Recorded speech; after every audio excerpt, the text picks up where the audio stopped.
thank them as you go out. Well, I've spoken long enough. Our speaker this evening is an Iowa treasure. To say that Michael Zahs has ingested the soul of Iowa is an understatement. Michael exudes his every breath. I once heard Joni Hemingway compare Iowans to their state rock, the geode. She said, you know, we're kind of plain on the outside, but we're real jewels on the inside. And I think that's the way I think of Michael Zahs, kind of Julie's geode. So please welcome Michael Zahs, who for many years taught and still teaches in the Washington Community Schools. Thousands and thousands of young people have gotten the history bug thanks to Michael and his contributions. He's retiring, I think, after this year, and will devote himself to preserving and protecting Iowa history. Every state deserves a Michael Zahs. In fact, every museum deserves a Michael Zahs. So all of you are in for a real treat. Michael Zahs.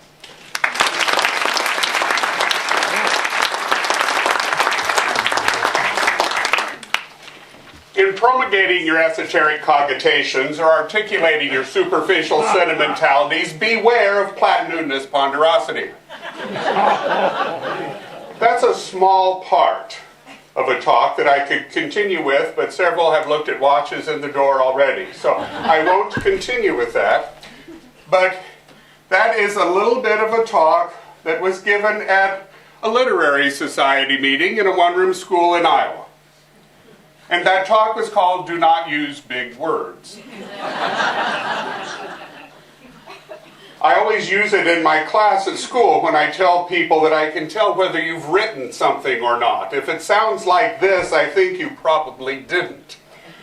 But one-room schools, maybe more than anything else that people have made, is the backbone of Iowa.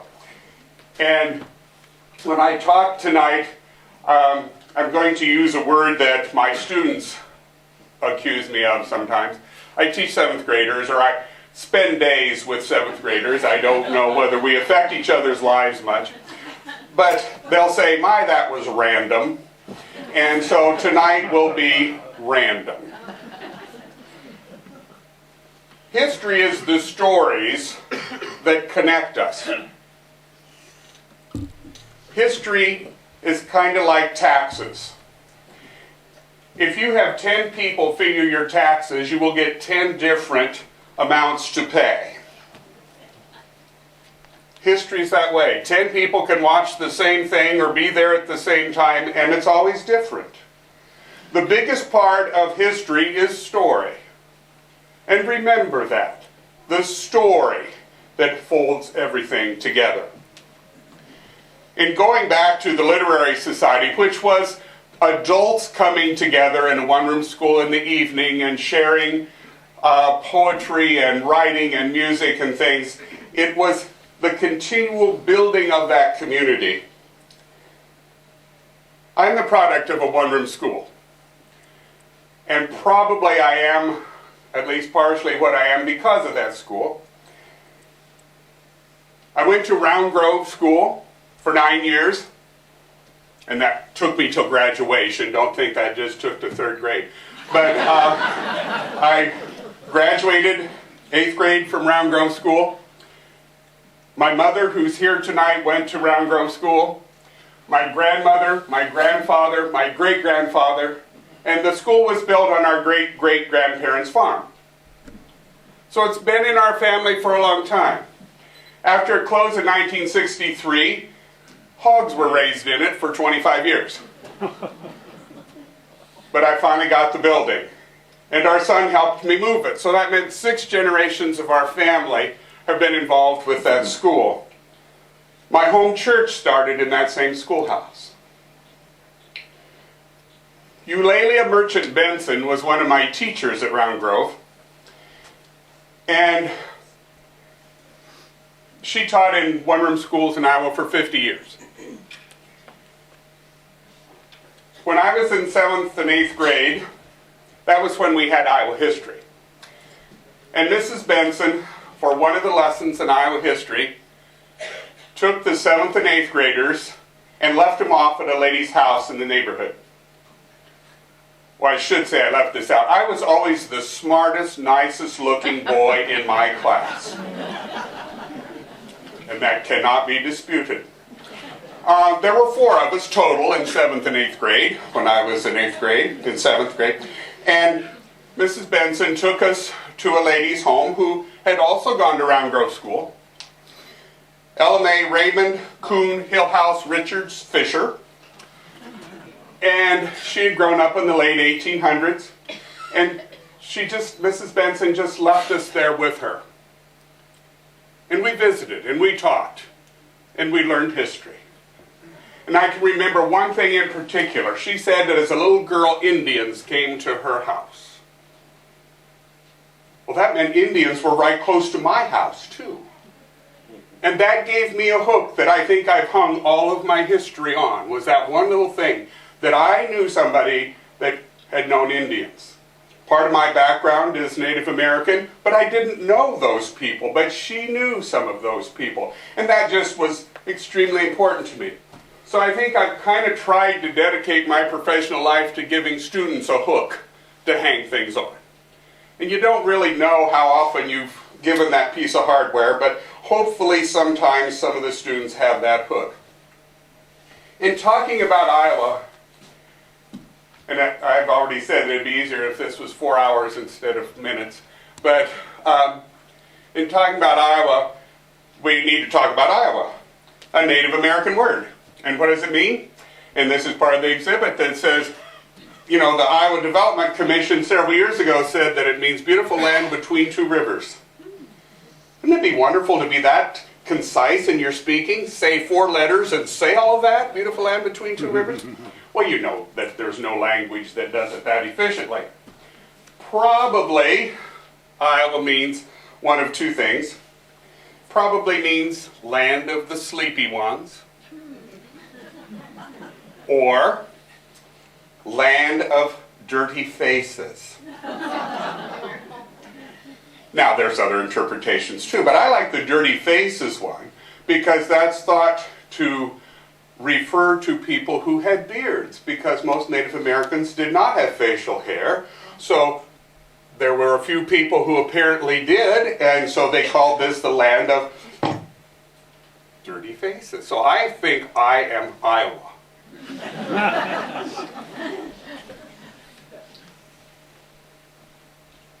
I remember my first day of school.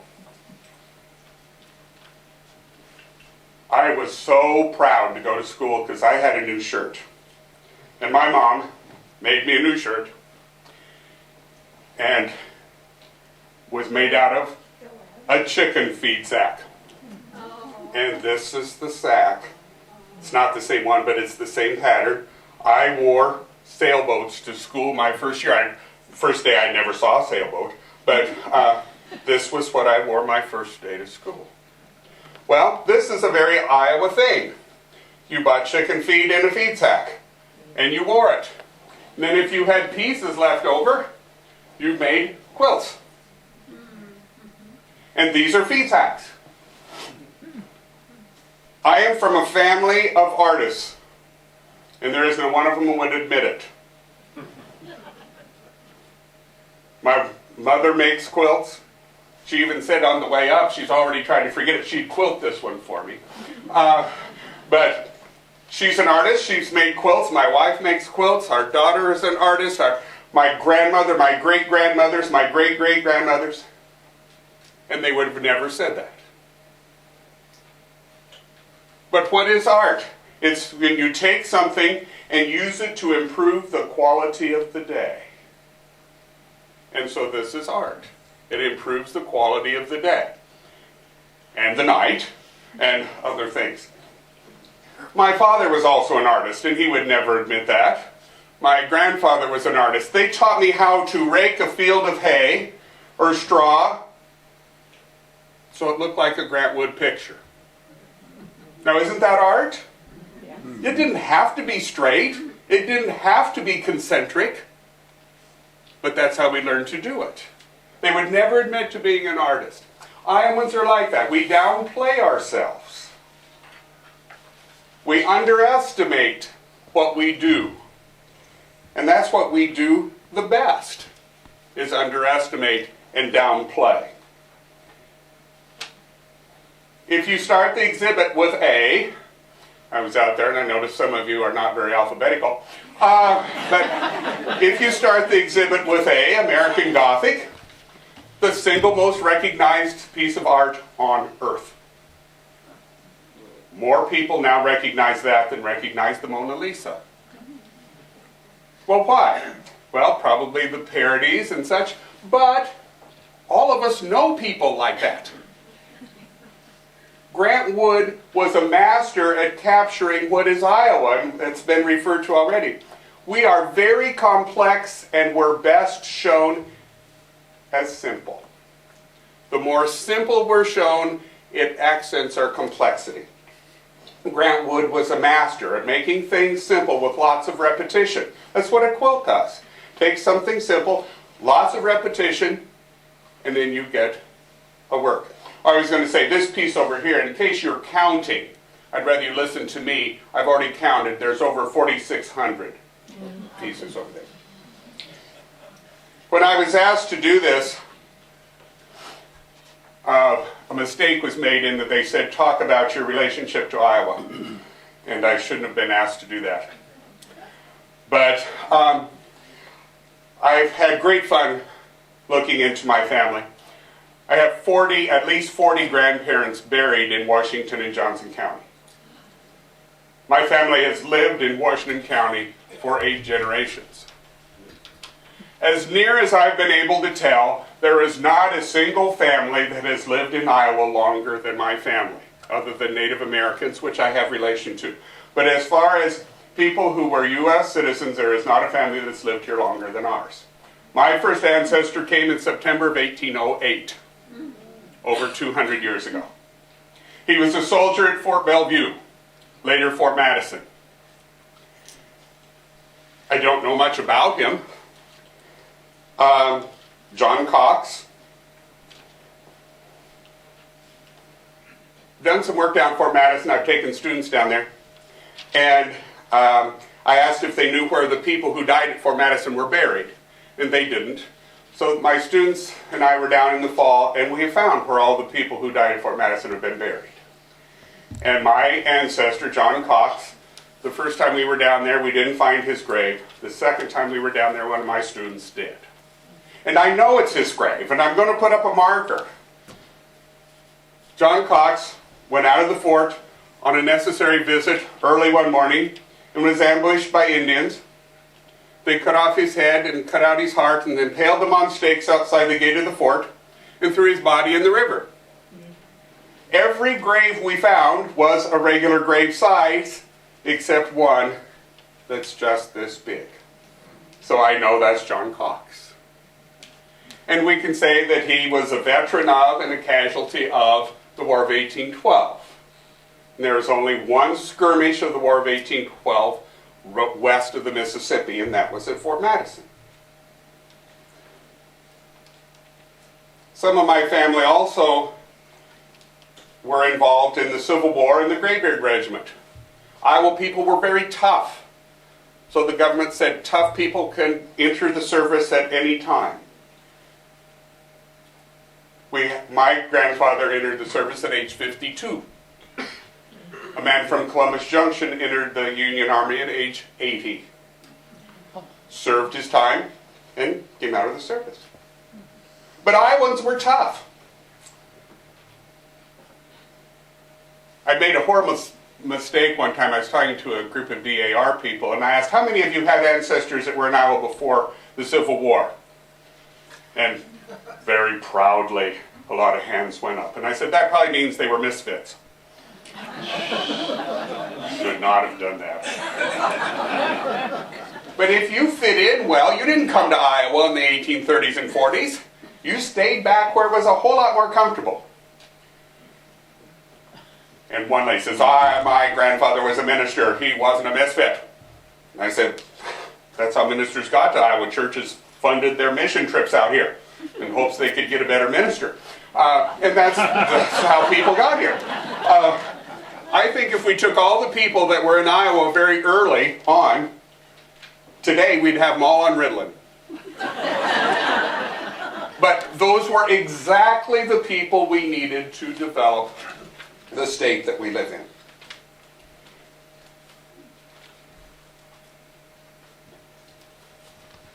One of my favorite stories of coming to Iowa was a lady who was coming to Iowa pre-Civil War with 4 children, younger than 11.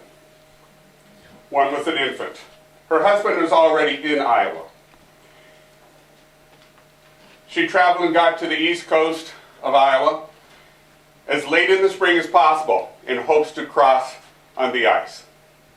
But when she got there, the ice was breaking, cracking, groaning, and they would not let any teams or wagons cross on the ice. She decided she was going to anyway. She took as many things as she could out of their wagon, loaded the kids down with them, and walked across on the ice. One of her daughters recounted later about that, and she said, Mother kept shouting out encouraging things as the ice was groaning beneath our feet, and she said, don't get close because it's cracking. And the daughter said, I don't think Mother realized how far it was across that great gray expanse of ice. They got across to the Iowa side of the river, camped, and woke the next morning to a river free of ice. And the children asked their mother later about, why did you do that? How could you do that? And such, and she said, I just knew how important it was for your father, for his children to grow up in Iowa. There was no other choice. I want to read just a little bit here from one of Iowa's writers, of which there's a wonderful collection out here. This is from Herbert Quick, one of Iowa's early writers, and he describes the prairie. I could see the Iowa prairie sweeping away as far as the eye could see. I shall never forget the sight. It was like a great green sea. The old growth had been burned the fall before, and the spring grass scarcely concealed the brown sod of the uplands. But all the swales were coated, thick with an emerald growth, full bite high. And I wish I could write like this. The keen northwest wind swept before it a flock of white clouds. Under the clouds went their shadows, walking over the lovely hills like dark ships on an emerald sea. The wildfowl were clamoring north for the winter's campaign of nesting. Everywhere the sky was harrowed by wedged wild geese, their voices as sweet as organ tones, and ducks quacked, whistled, and whirled overhead. A true rain of birds beating up against the wind. And the whooping cranes, white as snow, with black heads and feet, each bird 10-foot wingspan, piping their wild cries, which fell down on me as if from another world. It was sublime. Bird, flower, grass, cloud, wind, and the immense expanse of sunny prairie. I forgot myself. My heart swelled and my throat filled. I sat looking at it with tears trickling from my eyes, the uplift of my soul more than I could bear. It was my happiness in finding the newest, strangest, most delightful, sternest, most wonderful thing in the world, the Iowa prairie, that brought tears to my eyes. Truly one of the great things of earth is the tallgrass prairie of Iowa. The smallest amount of that environment, of any environment on earth, is left.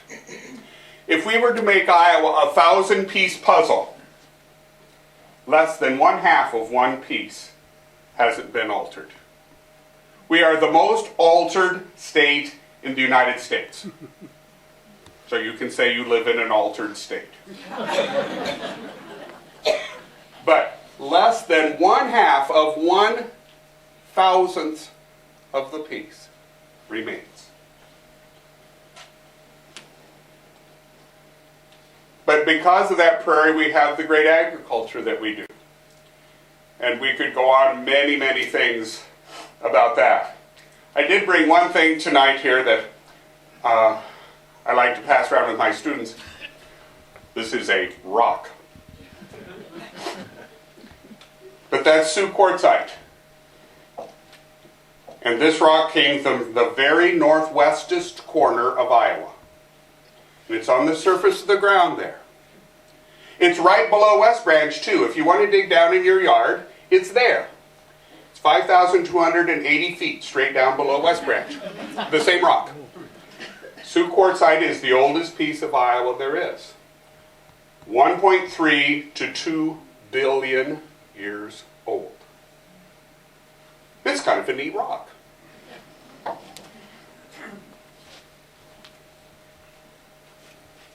This is part of the display out there, the Great Seal of the state of Iowa. And I want to read the official description of this in the Code of Iowa from 1847. I'm not going to read the whole thing. But here we have the eagle with the motto of Iowa. Here we have a wheat field and a sheaf of wheat, sickle, rake, a lead furnace, a stack of pig lead, a steamboat going up the Mississippi with the mountains in the background. You know, we've had a lot of erosion. This is the part that gives me pause.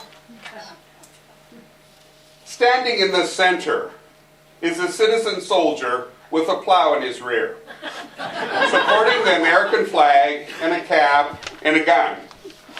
Okay, it has come up in the Iowa legislature several times through history to alleviate the citizen soldier from his deplorable condition. And it came up again a few years ago.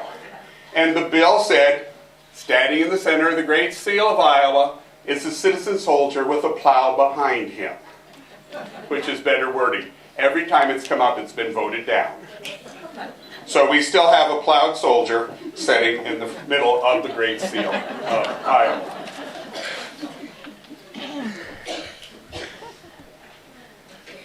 Iowa has 850 communities with less than 850 people in them.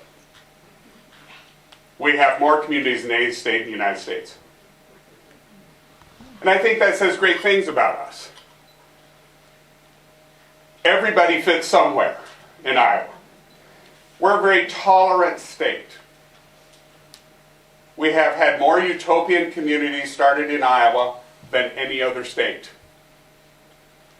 New Buda, Comunia, Icaria, the Maharishis, Salubria, which was a town for people who didn't believe in God, the Amanas, the Old Order Amish, more than any other state.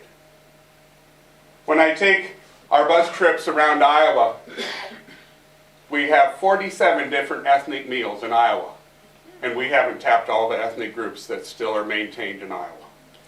And most people think we're just a very simple, repetitive state. We're repetitively different. German is where most of our ancestry comes from.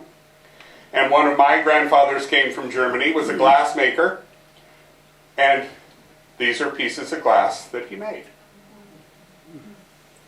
Now, there were other glass makers in Kyoto and Iowa City, but I think he made all of them. So if you have Kyoto or Iowa City glass in your family, it's really my family glassware. And we'll make arrangements afterwards. Also, I have relatives that were in the Palatinian region of Europe that went back and forth between Amish, Mennonite, and Quaker. One of my grandfathers, Hans Heinrich Huber, had several children. One of his daughters, Verena, came to Pennsylvania with some of her brothers. She was in Pennsylvania for a while, then Ohio, then Washington County, Iowa. Her brother's family was in Pennsylvania, Ohio, and then Cedar County, Iowa. And one of the grandchildren there started a blacksmith shop in West Branch. And one of his sons became president, my cousin Herbert Hoover. And I just found that out fairly recently that we share a grandfather. One of the exhibits out in gallery talks about Bing cherries. Now, how's that for random? Okay, Mr. Llewellyn started from Salem, Iowa, went to Oregon, started a town in Oregon called Salem. Okay, and he took fruit trees with him. I'm trying to get each of those apple trees in my orchard. I have about 100 kinds. I don't have every kind that he had, but I'm still working on it. But Bing cherries, he took out there to the West Coast. And Bing was the name of his lead ox. So Bing cherries were named after his lead ox. George Washington Carver went to college in Iowa because other states didn't make that possible. He went to college in Simpson, and later what became Iowa State. He befriended a little boy whose father taught at Iowa State, a little Henry Wallace, who became vice president, who worked with Mr. Rockefeller to employ an Iowan to work on developing new plants for feeding the hungry, Norman Borlaug. So if you do genealogy of things like that, George Washington Carver led to Norman Borlaug from Saudi, Iowa, who has the distinction of saying that he has saved the lives of more people than any other person in the history of the world. Over 1 billion people. A Nobel Peace Prize winner. No state has had more Nobel Peace Prize winners than Iowa. And I always think it's interesting, the person that supposedly saved more lives from starvation than anyone else before Norman Borlaug was my cousin Herbert. So if we take Norman Borlaug and Herbert Hoover, they've probably saved more lives than all the rest of us put together. And they're both Iowans.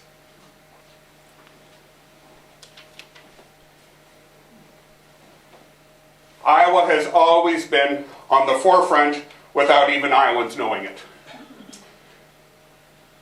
We were the first state to say that separate is not equal in education. Susan Clark got to go to public school, even though she was African American. No other state passed that same law for 86 years. Iowa was one of the first states that said women could own land under their own name. One of the first to allow mixed race couples to marry. The first to allow women to be lawyers. How silly some of these things seem now looking back. I can't help but think some of the events of the last few weeks, sometime looking back, might look silly also. We lead the nation in volunteerism. After 9/11, they brought people from Iowa to Ground Zero to organize the volunteers, because we do it best. The part of the country that gives more blood than any other place is Eastern Iowa. Next week when I give blood, I will pass my 8 gallons. And that isn't even close to what other people have done. George Gallup, the Gallup poll, invented this whole idea of scientific polling from Jefferson, Iowa. He married a lady from Washington, Iowa, Ophelia Miller. And Ophelia Miller's mother, Ola Babcock Miller, was put on the ballot in 1932 as Secretary of State, Democratic candidate for Secretary of State for Iowa. Well, everybody knew that was silly. Democrats didn't win in Iowa. And she was of the wrong gender. There would be no chance of her winning. Well, George Gallup did some polling and predicted that his mother-in-law would win the election, which probably was a good thing to do family-wise. And, of course, 1932 just happened to be a real good year to be a Democrat. The Depression had changed the world so much, and a lot of people politically changed, and Ola Babcock Miller was elected Secretary of State for Iowa, the first cabinet member woman in Iowa's history. She kept getting more votes every year. She started the Iowa Highway Patrol. And they took a poll, I suppose George Gallup did it, I had never looked at that before, took a poll while she was Secretary of State, and the only people who had higher ratings on the poll than the Highway Patrol was God. Ola Babcock Miller died in office in January of 1937, mostly probably from overwork, because she never slowed down, even though she was ill. And Ola Babcock Miller's funeral was the largest one ever in Washington, Iowa. Every cabinet member from Iowa was there. Every highway patrolman was there. It was 20 below zero. Took 2 dump trucks to haul the flowers to the cemetery. The governor was to lead the funeral procession to the cemetery. He got in his car after the funeral and thought, it's just really cold. Didn't tell anybody, started back to Des Moines.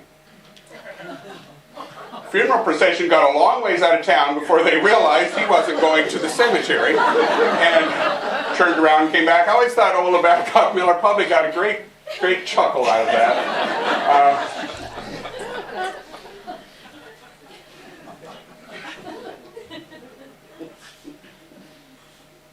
The plant that I have right here, and you can't see this, but make sure when you're out in the gallery you look at American Gothic. Right here on the porch is this plant, and it is the exact same plant. It was right there on the porch. He also used this in the painting of his mother. In 1996, there was another wonderful display of Iowa here at the Hoover Library. Also in that year, I had the great privilege of representing Iowa at the Folklife Festival at the Smithsonian in Washington, D.C. And that Folklife Festival display was patterned after the classes that we teach about Iowa. And so that was a great honor. We spoke to over 1.5 million people while we were there about Iowa. And we had people come back and take our classes for many years after that who had never been to Iowa before. It was a great thing. We stayed in a fancy hotel that Iowa people don't normally stay in. We had food we had to ask what it used to be because it was things that we weren't used to.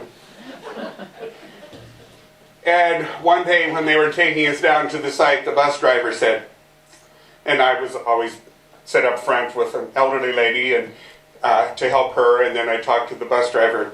He said, "You Iowa people are so different." And I thought, oh dear. Yeah, we are. I thought, what did we do? What did we do wrong? And he says, "You're just very different." And I said, "I'm sorry." And he said, "Oh no." He says, "I've worked these festivals for 30 years. We've never had a group like the Iowa people." And I thought, oh. I knew the American South was there too, and they had had police called several times to break up fights within their delegation. And Iowa people hadn't had that. And I said, "Okay, what are we doing wrong?" He says, "You're not. You're just different than everybody else. We've never had a group that talks to the bus drivers, that talks to the women that clean their rooms, talks to the people that serve the food, and treat us just like we have value. We've never had a group that's done that."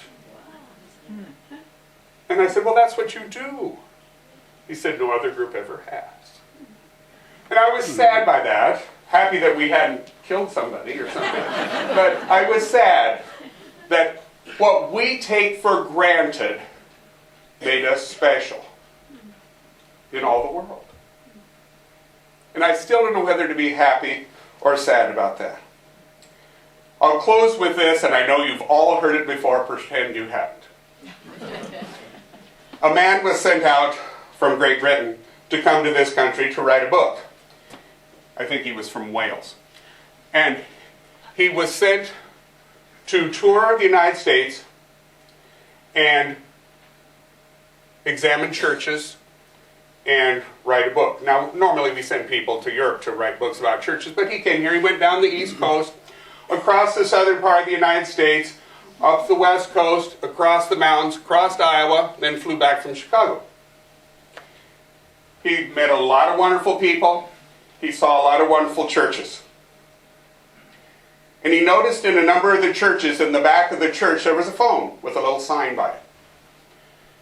And at first he ignored it. Then he started looking at the sign, and it said, calls, $1,000. And he saw that in a number of churches.